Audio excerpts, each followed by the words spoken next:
기도하겠습니다. 하나님 아버지, 우리 마음이 주변의 상황, 일어나고 있는 일들, 여러 가지 여건 때문에 다소 눌리고, 주님, 그렇습니다. 그러나 그것이 사실이오나 이 시간, 잠깐 1시간 동안 예배할 때 하늘의 기쁨을 맛보고 누리고 다시 소생되어서 주변의 상황들을 우리가 이겨나갈 수 있도록 주님 도우시옵소서. 악한 마귀가 한없이 처지는 마음을 주고 그럴 때 예수의 이름에 권세로 명하노니 한 길로 왔을지라도 7길로 물러갈지어다. 그렇게 승리하는 우리 모두가 되게 주님 도우시옵소서. 예수님의 이름으로 기도합니다. 아멘.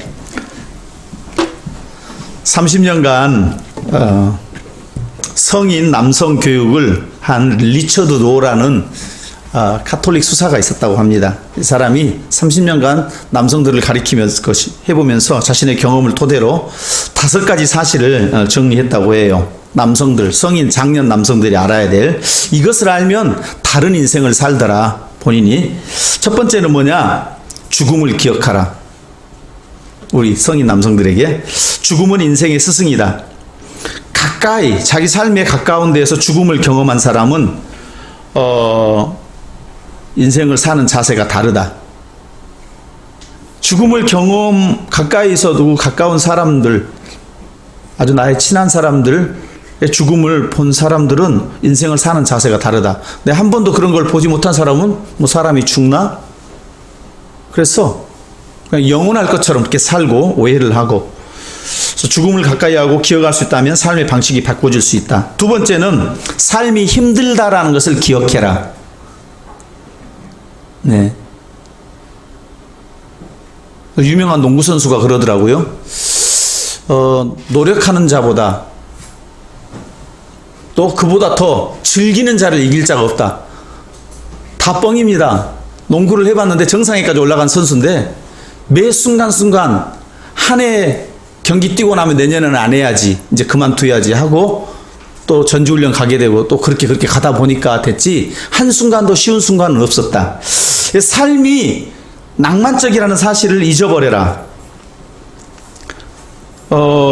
미래를 좀 준비해서 미래를 약간 좀 위험을 줄일 수는 있겠지만 우리의 삶은 내가 사람답게 성도답게 한번 살아봐야 되겠다. 그렇게 결심했다면 반드시 고통이 따라오게 돼 있다. 그 고통을 외면하지 말아라. 세 번째, 우리 성인 장년들, 남자들에게 당신은 그렇게 중요한 사람이 아닙니다. 그걸 깨달으십시오. 이렇게 말했어요.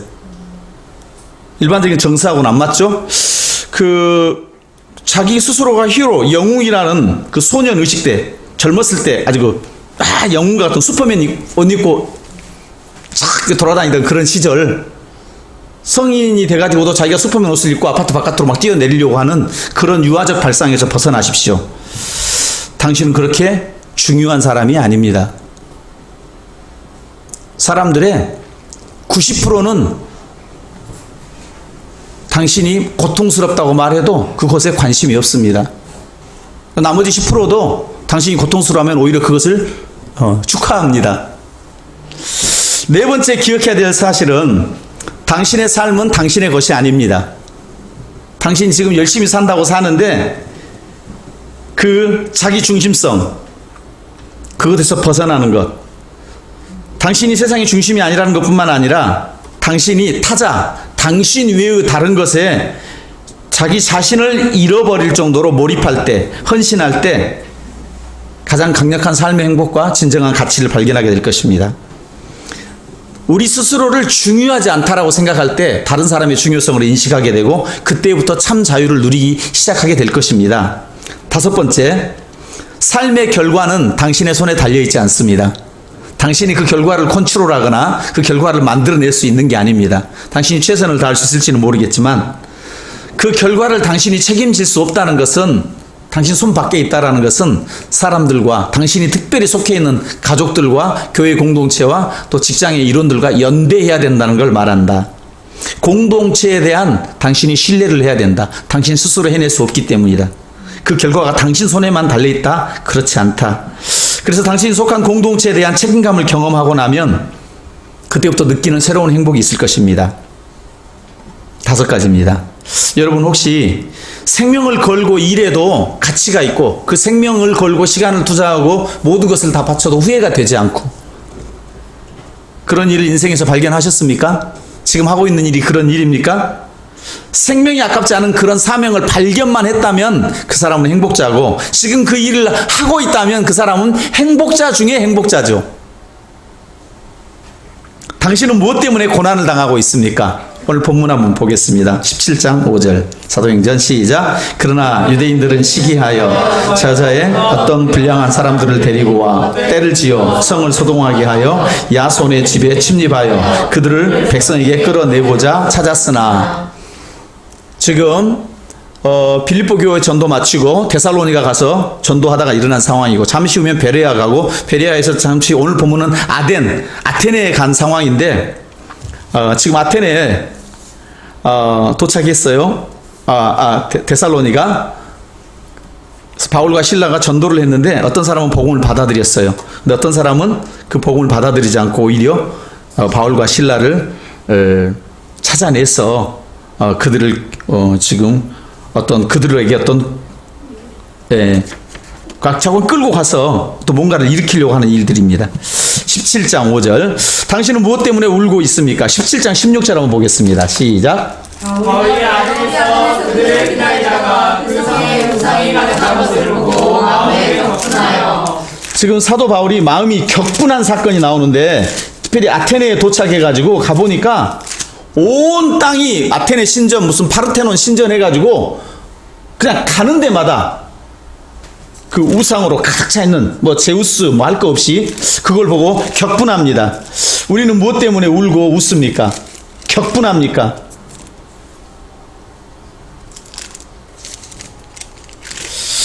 네. 당신은 지금 무엇인가를 가르치잖아요, 우리가. 배우기도 하고 가르치고 있는 것 중에 지금 열성을 다해서 가르치고 있는 것이 무엇입니까? 사도행전 17장 2절 3절 시작. 바울이 자기의 관례대로 그들에게로 들어가서 새 안식일에 성경을 가지고 강론하며 뜻을 풀어 그리스도와 해를 받고 중자 가운데서 다시 살아나야 할 것을 증언하고 이르되 내가 너희에게 전하는 이 예수가 곧 그리스도라 하니. 아멘. 지금 안식일 3번에 걸쳐서 연속해서 데살로니가에 있는 그 회당에 들어가서 예수 그리스도께서 십자가에 죽으셨고 예수 그리스도께서 다시 살아나셨고 그분이 여러분들의 삶의 메시아, 구세주, 구원자이십니다라고 가르치고 있습니다. 사람들에게 가장 필요한 것이 무엇일까요? 사람들에게 정말 필요한 것. 사도 바울은 그거를 읽은 거예요. 그 사람이 나를 미워하든지 싫어하든지 그 사람에게 가장 필요한 거, 그거를 읽어낼 수 있는 영안. 참 놀라운 것은 사람들에게 가장 필요한 거를 전달해 주는 사람이 아이러니하게도 자신의 삶이 놀랍게 회복되는 역사들을 경험해요. 최선의 공격이 최선의 방어가 된다는 말이 있듯이 사람들에게 가장 필요한 것은 기쁨의 소식입니다.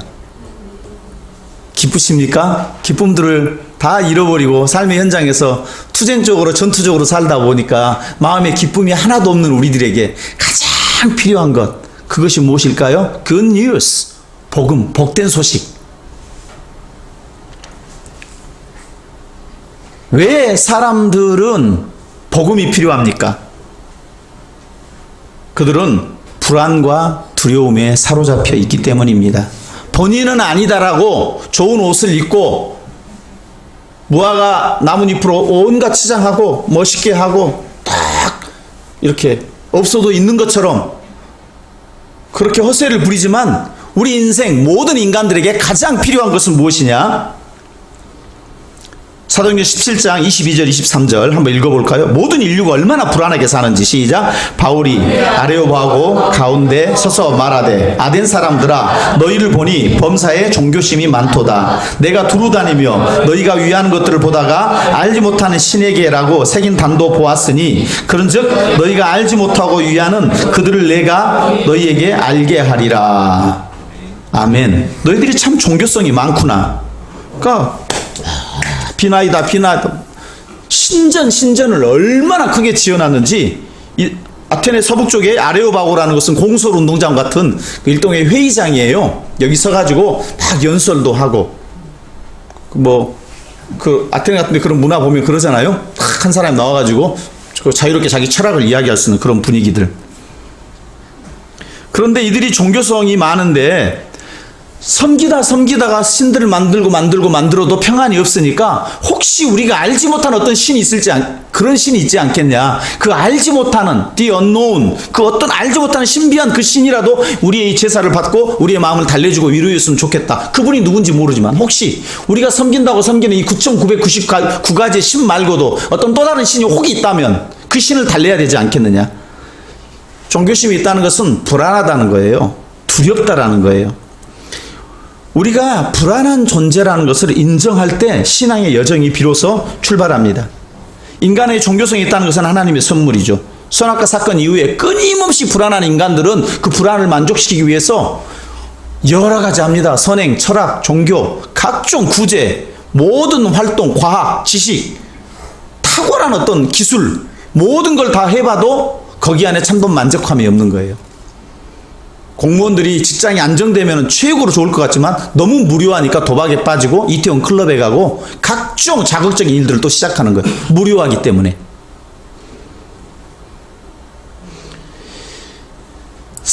인간들이 불쌍한 존재라는 것을 우리들이 인식을 해야 돼요. 그 사람들이 아무리 거만하게 해도 거만하게 아무것도 필요 없는 사람인 것처럼 말하는 이면에 지금 나는 불안하구나. 가리면 가릴수록 그것을 영적으로 읽을 수 있어야 참 안 됐다. 불쌍한 존재이다. 그 인간은 하나님을 만나지 못하면은 아무리 많은 지식과 재능과 재물과 그것을 가지고도 끊임없이 불안해하고 두려워한다는 거죠. 그 두려움을 해소하기 위해서 더 가지려고 해야 되고, 더 배워야 되고, 더 건강해야 되고, 그래서 안전한 성과 탑을 든든하게 세워놓고 하늘 꼭대기까지 닿는 성을 만들어 놓고 다 거기 앉아서 하나님처럼 있고 싶어요. 그래야 두려움이 없어질 것 같아요. 하나님을 모셔드리는 것이 아니고 내가 하나님이 되어야만 불안이 없어질 것 같은 그런 제국을 만들려고, 천국을 하나님 안에서 소유하고 주님이 주시는 천국보다는 내가 세우는 제국, 그 탑을 세우려고 부더니도 예를 쓰는 것입니다. 바벨탑 탁 쌓아놓고 홍수가 와도 이제는 끄떡없어. 홍수가 와도 괜찮아. 이제는.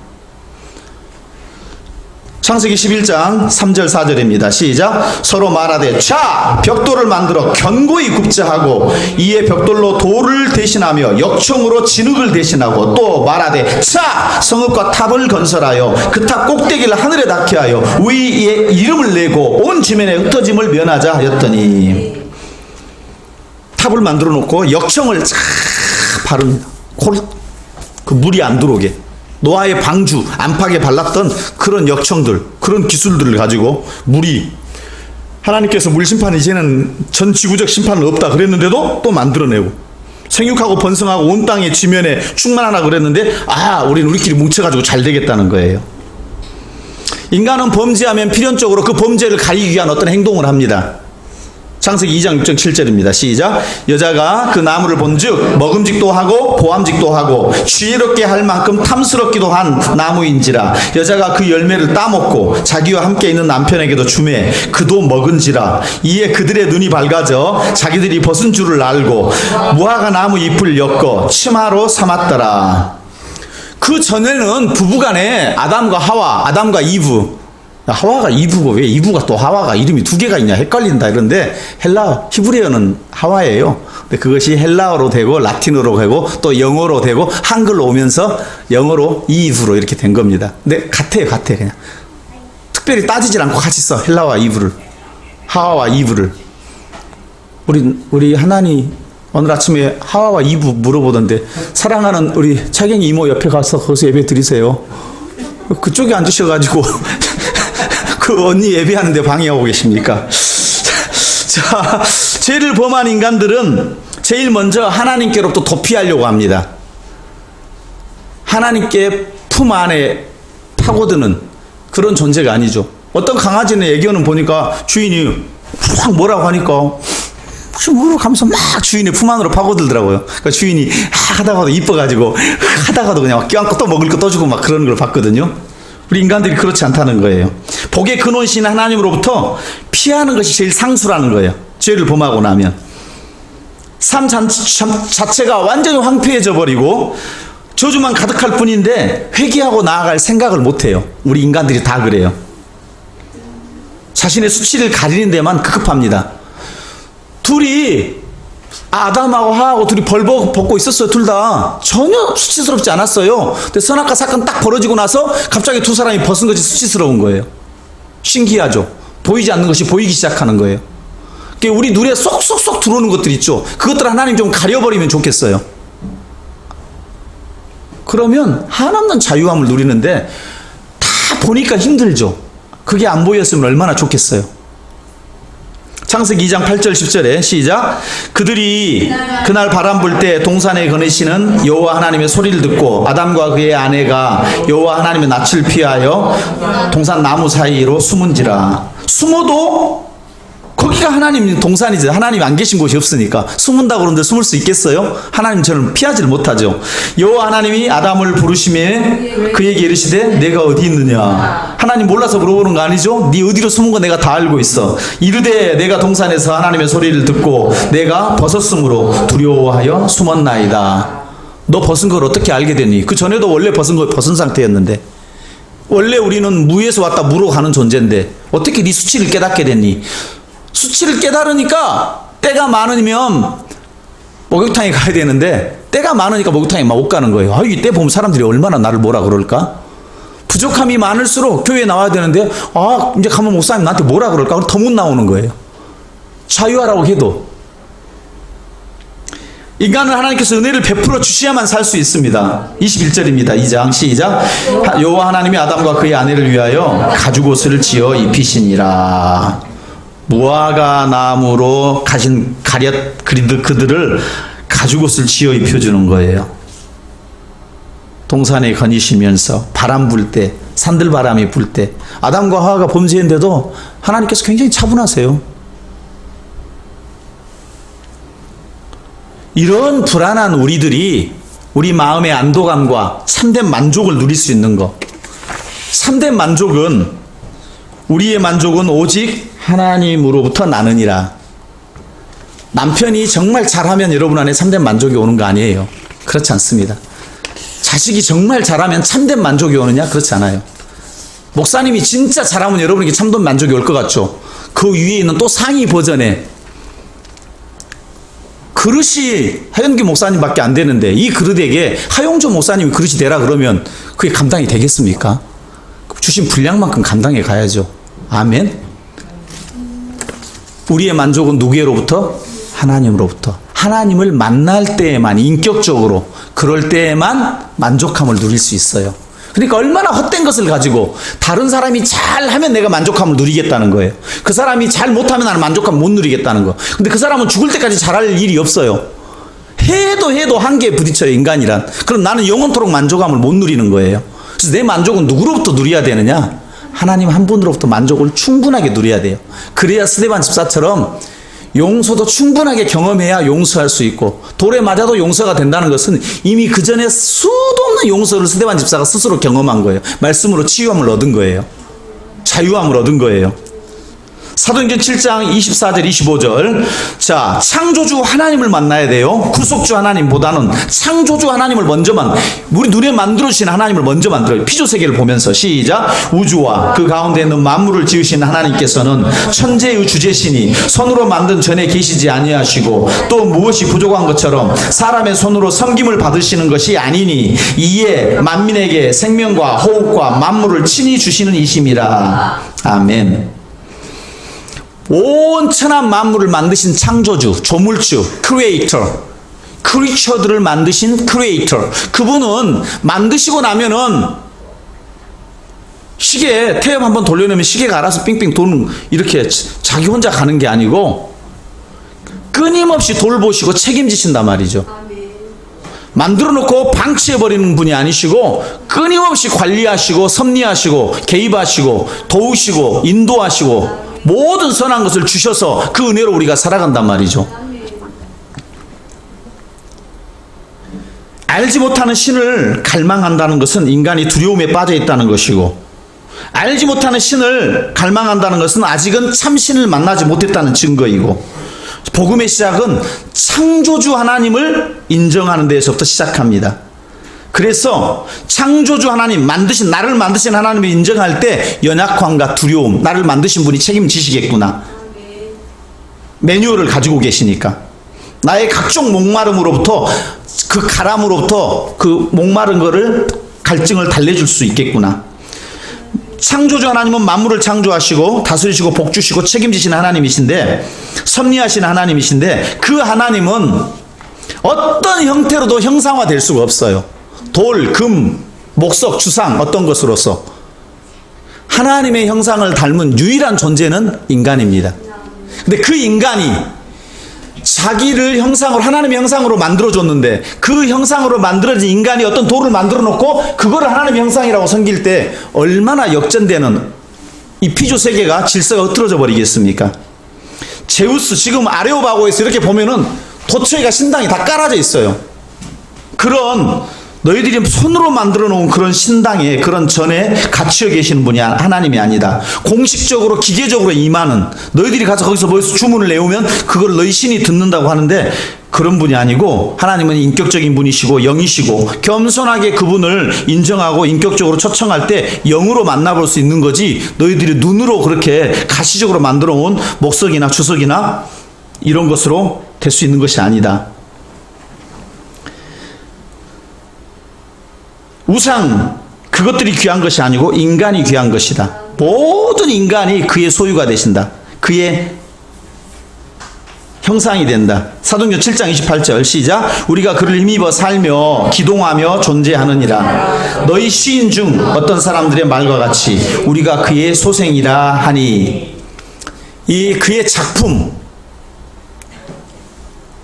craftsmanship, 그의 작품이란 뜻의, 작품이라는 그 단어가 시의 그 어원상, 그 어원의 출발, 어원이라 그래요. 그러니까 시라는 단어를 통해서, 시라는 건 창작인데 진짜 창작은 누구냐면 하나님께서 우리를 창작한, 가장 아름답게 멋지게 창작한, 너희들이 하나님의 존재이다. 헤라클레스와 같은 그런 신화에 나오는 그런 어떤 그 반인 반수, 절반은 뭐 사람이고 절반은 짐승이고, 이런 어떤 동물들, 무슨 뭐 상들, 주석, 상, 이런 것들이 아니고 너희들이 하나님의 자녀이다. 그러므로 하나님으로부터 힘을 얻고 기동하고 움직이고 하나님 덕분에 존재하는 존재들이다. 창세기 1장 27절에 시작. 하나님이 자기 형상 곧 하나님의 형상대로 사람을 창조하시되 남자와 여자를 창조하시고. 하늘 땅 아래 하나님 이외에 다른 어떤 것을 너희들이 섬길 수 없다. 너희들이 권세, 너희들의 권위 아래에 있기 때문에.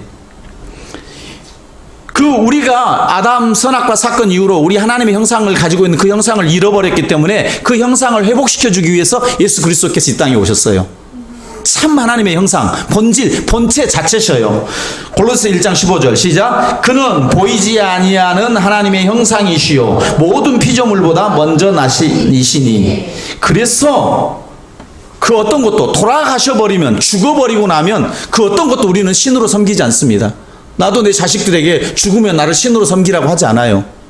살아있을 때가 그때가 귀한 거예요. 그리고 나면 영원한 하나님의 나라에 있든지 영원한 영벌을 받고 있든지 그건 하나님의 주관 아래, 그분의 능력 아래에 있는 거죠. 히브리서 1장 2절 3절은 좀 길어요. 제가 잠깐 좀 간단하게 할게요. 이 3절만 할게요. 이는 예수 그리스도께서는 하나님의 영광의 광채시요 그 본체의 형상이라. 형상은 형상인데 하나님 본체의 형상을 가지고 계신데 그 형상은 완전한 형상이기 때문에 예수 그리스도가 이 땅에 오신 이유는 우리로 하여금 하나님과 소통이 되지 않는 우리들을, 하나님의 형상은 영적인 존재로서 하나님과 인격적인 교제를 가질 수 있는, 삼위의 하나님께서 서로 인격적인 거룩한 교제를, 즐거운 만남을 이루시는 것처럼 우리가 하나님과 교제를 회복할 수 있도록 예수 그리스도께서 이 땅에 오셨단 말이죠.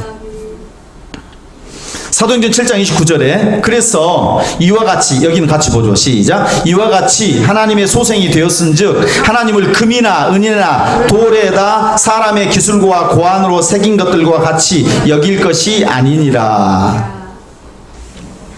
하나님의 자녀로 만들어진 우리들이 하나님의 형상이기 때문에 하나님을 알아보아야 되는데 하나님을 알아보지 못하고 쇠붙이나 금송아지를 만들어 놓고 이것이 하나님이다. 눈에 보이는 가시적인 것을 만들어 놓고. 그게 왜 그러냐? 그 하나님, 우리가 이 하나님이라고 만들어 놓은 그것은 우리의 탐욕과 욕심과 정욕을 투사한 투사체지, 그것이 우상덩어리죠. 그러니까 우리의 욕심을 투사한 거지, 우리가 만들어 온 그것이 하나님이 아니라는 거예요. 자, 출애굽기 32장 3절 4절에 보면은 이스라엘 백성들이 모세가 시내산에 가고 말씀 받으러 율법 받으러 가는 사이에 아론과 연합해서 놀라운 작품을 하나 만들어내죠. 이스라엘 백성들, 안 믿는 이방 사람들이 아니고. 시작. 모든 백성이 그 귀에서 금고리를 빼어 아론에게로 가져가매 아론이 그들의 손에서 금고리를 받아 부어서 조각칼로 새겨 송아지 형상을 만드니 그들이 말하되 이스라엘아 이는 너희를 애굽 땅에서 인도하여 낸 너희의 신이로다 하는지라. 아멘. 이럴 때 마음에 안도감이 드는 거예요.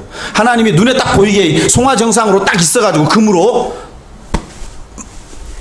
너희 출애굽시킨 신이 바로 이 신이야. 가시적으로 딱 내 마음 안, 내 눈에 딱 보이게, 손에 잡히게 딱 잡혀야 되는데, 인격적이신 하나님, 거룩하신 하나님, 나와 교제하시고 나에게 임재하신 하나님, 성령처럼 바람으로 내 안에 오시는 하나님, 불같이 오시는 하나님, 비둘기처럼 온유하게 내 안에 임하시는 하나님, 그런 하나님을 인간들이 연약한 하나님이다. 십자가에 돌아가 버리신 하나님, 그거 말고 한 뭉치 확 잡게 해주는 하나님, 눈에 딱 보이게 오는 하나님, 그 하나님을, 그분만이 나는 하나님으로 인정하겠다는 거예요. 내 정욕이 투사되고 내 욕심이 투사된 그 존재, 그 내 욕심을 해결해 줄 수 있는 그분만이 하나님이라는 거예요.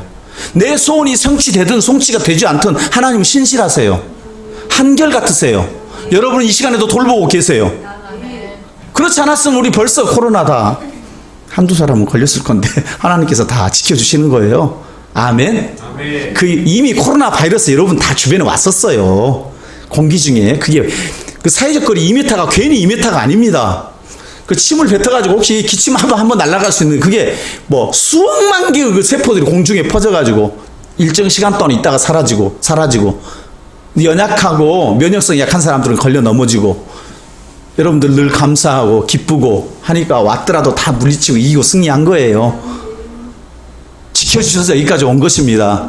하나님 지켜줘갖고 이 정도밖에 안 됩니까? 우리들은 정말 지켜줬다면 내가 왜 이 모양입니까? 라고 이렇게 우리는 하소연할 수 있을지 모르겠지만 하나님께서 아주 우리를 선대해 주고 계세요.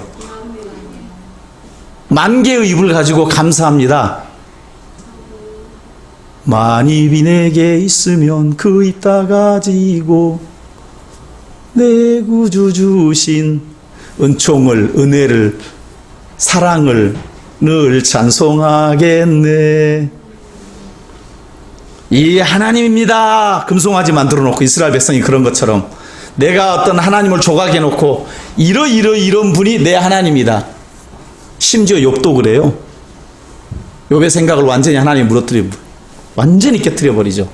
네가 알고 있다라고 생각하는 네가 이만큼 바운더리를 정해놓은 그 하나님이라면, 네가 정한 하늘, 이렇게 우리 눈에 보이는 하늘, 그 하늘에 수억만 배, 수조배, 수경배만큼의 넓은 우주 공간이 있는 것처럼 우리가 아는 하나님은 지극히 협소한 하나님, 일부만을 알다가 이 땅에서 알다가 하나님 편에 품 안에 가는 거죠. 이런 하나님을 누가 만날 수 있겠어요? 이런 위대하시고 거대하시고 영이시고 온 천하 우주 만물을 홀로 창조하시고 누구하고 의논했습니까? 삼위 하나님께서 홀로 세 분께서 이 세상 창조하실 때, 야, 하목사야, 너 내가 좀 해를 만들 때는 어떻게 만들었으면 좋겠냐? 나한테 의논 안 하시고 그냥 만드셨잖아요. 우리가 전해야 될 복음은 모든 사람은 존재가 불안하다. 그 존재가 불안한 존재들에게 우리가 전해줘야 될 것이 무엇이냐? 자, 어떤 사람이 하나님을 만날 수 있는지를 전해드려야겠죠. 첫 번째, 겸손해야 됩니다. 겸손한 사람이 하나님을 만날 수 있다. 7장 26절 시작. 인류의 모든 족속을 한 혈통으로 만드사 온 땅에 살게 하시고 그들의 연대를 정하시며 거주의 경계를 한정하셨으니. 유대인들은 자기들이 하나님의 선택을 받았다고 생각했어요. 그래서 이방인들을 멸시했습니다. 근데 헬라인들은 자기들이, 그리스인들은 이 세상에서 가장 뛰어나다고 생각했어요. 유대인들은 자기들은 특별한 선택된 백성들이다 그러고, 헬라인들은 자기들이 세상에서 철학이든 문학이든 예술이든 자기들이 가지고 있는 신관, 그리스 제우스 신관, 헤라, 주피터, 이런 자기들이 가장 탁월하고 뛰어난 존재라고 생각했어요. 그런데 오늘 본문은 하나님의 혈통도 뛰어넘고 모든 민족을 헬라인이든 유대인이든 다 동일하게 창조하셨다. 그리고 그들의 경계를 연대를 정하시고 그들의 거주의 한계도 정해놓고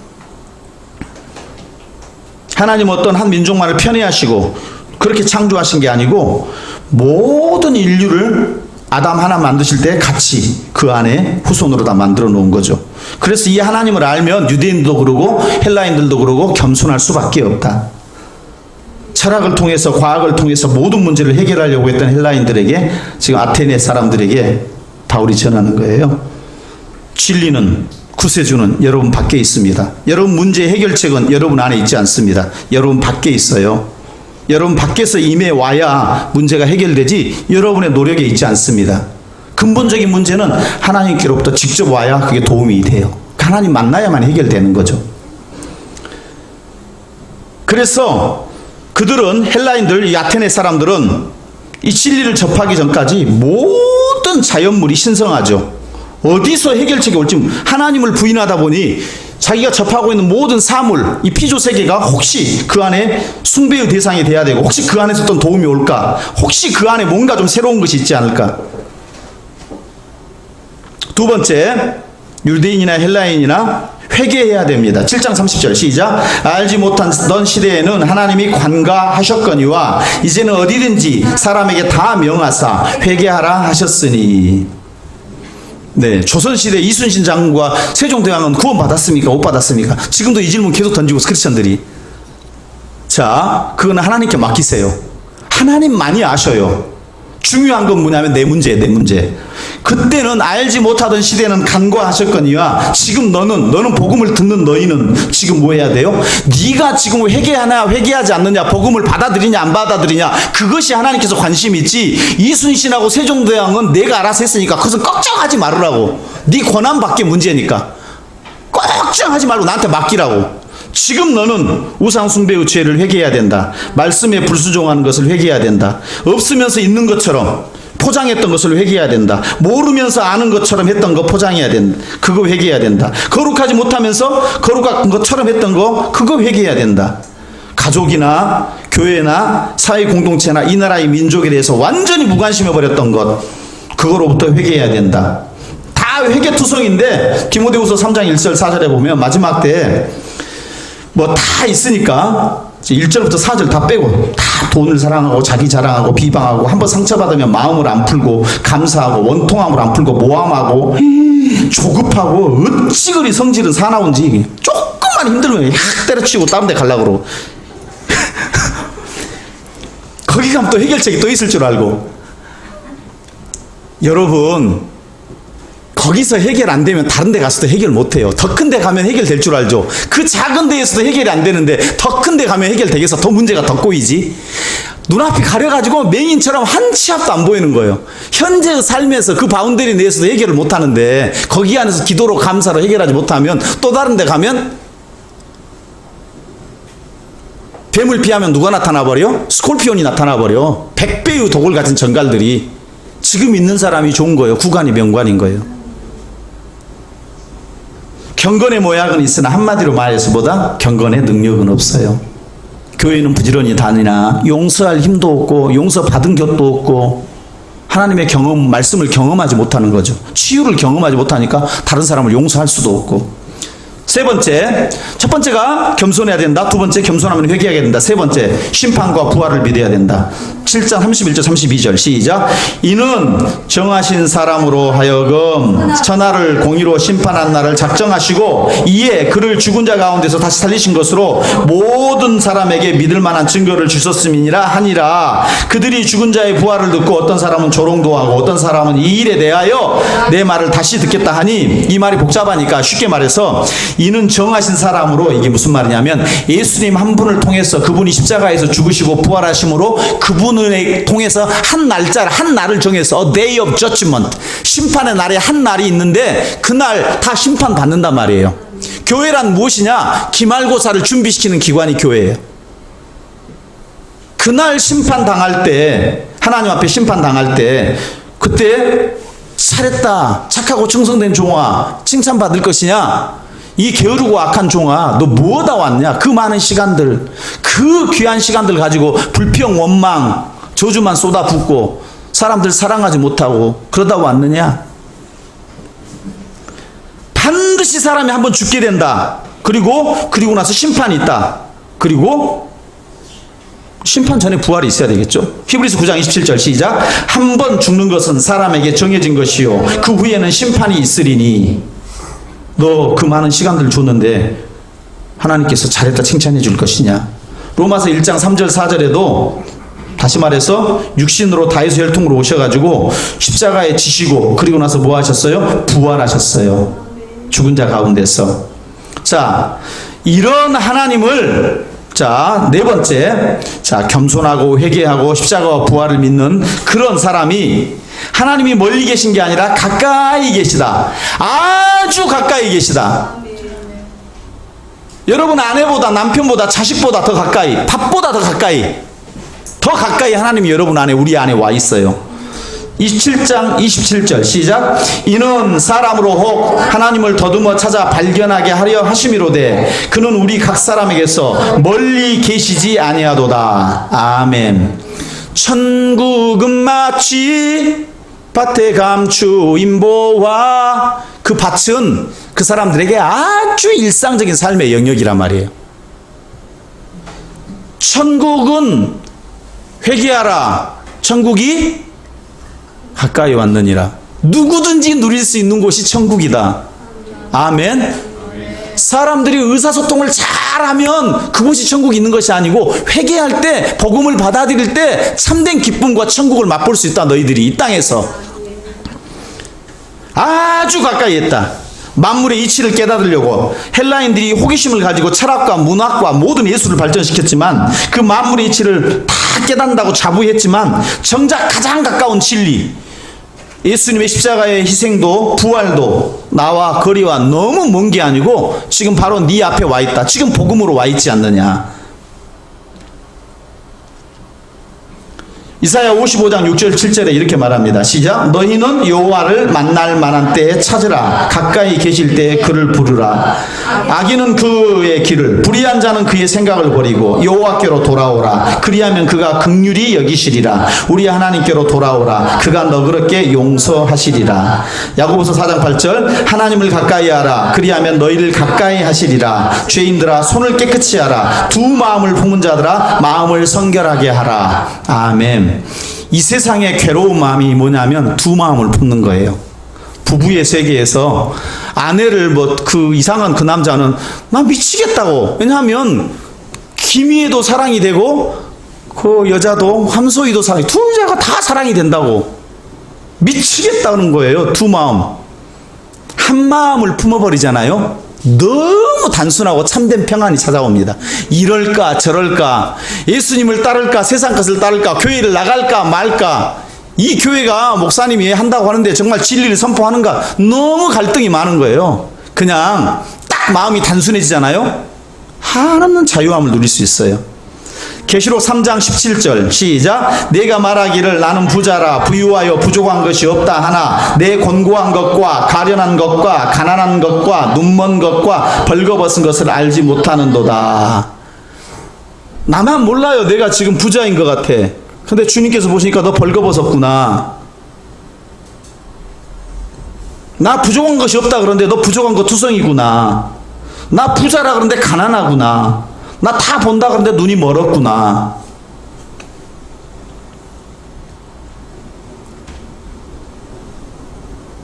전도를 하러 갔더니 제가 성경을 일독을 처음부터까지 다 읽었는데 술 마시지 말란 말이 어디 나왔어요, 목사님?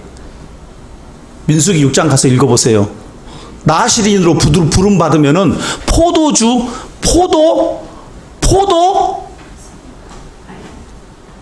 비싼 거 근처도 가면 안 돼요. 에베소 5장 18절에 술 취하지 말라 이는 방탕한 것인지. 술 안 취하게만 먹으면 되잖아요. 그러면 좋지만 당신이 안 취하게 마시냐? 볼 때마다 떡이득이 마시는 걸 내가 봤는데 무슨 소리냐 지금. 말씀 결론입니다. 우리는 왜 복음을 전해야 되냐? 사람들이 너무 불안과 두려움에 사로잡혀 있다. 모든 인간들이. 그들이 막 달라고 하는데 돈을 주세요. 복음 말고. 이렇게 당신에게 정말 필요한 건 복음입니다. 창조주 하나님을 만나야 되는데 그분은 만물을 창조하신 분이시고 어떤 사물의 형태로 형상화되신 분이 아니고, 그런 분을 누가 만날 수 있느냐? 겸손하게 회개하면서 심판과 부활을 믿는 자가 가까이 계신 하나님을 만날 수 있습니다. 복음을 전할 때 생명이 살아나게 되고, 복음을 전할 때 전하는 내가 살게 된단 말이에요. 미식 축구를 보십시오. 공을 가지고 엄청나게 잘 도망가면 그게 뭐예요? 최선의 공격이 되는 거예요. 상대방 골을 향해서 최선을 향해서 달려가면 돼요. 그러면 그게 최고의 공격이 되는 거예요. 잘 내빼기만 하면 돼요. 최선의 복음을 가지고 질주를 하면 그게 최고의 공격이 되고, 내 삶을, 복음을 내가 전하면 그 자체가 나에게 시건장치가 돼요. 예수님 믿으세요. 그렇게 말하면, 제가 그분이 사장님인데 그랬어요. 사장님은 직원도 많으신데 직원에게 복음 증거하신가? 그럼 나랑 무슨 상관이야? 아니, 직원이 가정이 흔들리고 어려우면 당장 회사에 출근도 못하게 되고 몸이 아프고 그러면, 좀 아내가 힘들고 그러면 또 못 나오잖아. 그래서 그 기도를 하고 직원을 위해서 그 축복해주는 마음이, 와서 그냥 일만 잘하면 되지 무슨. 근데 일이 잘 안 되니까. 복음을 증거해 줄 때 당신 생각과 달리 회사가 잘 될 것입니다. 대진 사장님처럼 장모님이신데 참 지혜로우세요. 복음을 증거하니까 사람들이, 혹 복음을 거부하는 사람도 있지만 두루두루 몸 편하게 평안하게 가는 거예요. 우리 생각과 반대예요. 복음을 증거할 때 사업의 문이 열립니다. 복음은 최고의 영업이에요. 아멘. 사업의 문을 열기를 원하신 분들은 복음을 증거해 보십시오. 내가 체험하지 못하는 새로운 신세계를 경험하게 될 거예요. 기도하겠습니다. 하나님, 우리가 복음을 전해서 복음을 듣는 사람도 살리게 하시고 우리도 살맛 나는 삶으로 바뀔 수 있도록 도와주시옵소서. 예수님의 이름으로 기도합니다. 아멘.